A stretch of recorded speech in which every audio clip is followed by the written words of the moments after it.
Good evening বন্ধুরা, সবাই কেমন আছো? আশা করি ভীষণ ভালো আছো। আমিও ভীষণ ভালো আছি। দেখো, আজকে সন্ধ্যাবেলা একটু বেরিয়েছিলাম। বেরিয়ে আজকে ফুচকাওয়ালার সামনে দিয়ে আসছিলাম তো, এতটা ফুচকার গন্ধ আসছিল, আমি আর লোভ সামলাতে পারিনি। শেষে আমি 10 টাকার জল দেওয়া ফুচকা সেটা খেয়েছি। তারপরে এই দই ফুচকাটা আমি খেতে ভীষণ ভালোবাসি। এই দেখো, দই ফুচকাটা বাড়িতে নিয়ে চলে এসেছিলাম। নিয়ে এসে এখন খাবো। কে কে খেতে পছন্দ করো ফুচকা তারা কমেন্ট করে জানাও। আমি কিন্তু খাচ্ছি, তোমরা কিন্তু কেউ লোভ দিও না। একটু না নরম হয়ে গেছে, দেখো। হুম হুম।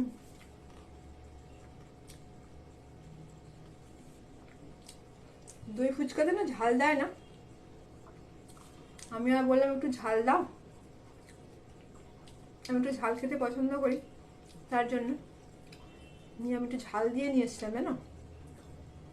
ভীষণ ভালো লাগছিল।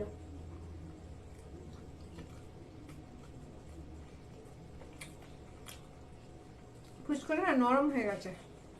এই দেখো,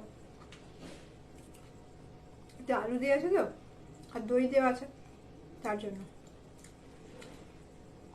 দই ফুচকা কারা কারা খেতে ভালোবাসো তারা কমেন্ট করে জানাও।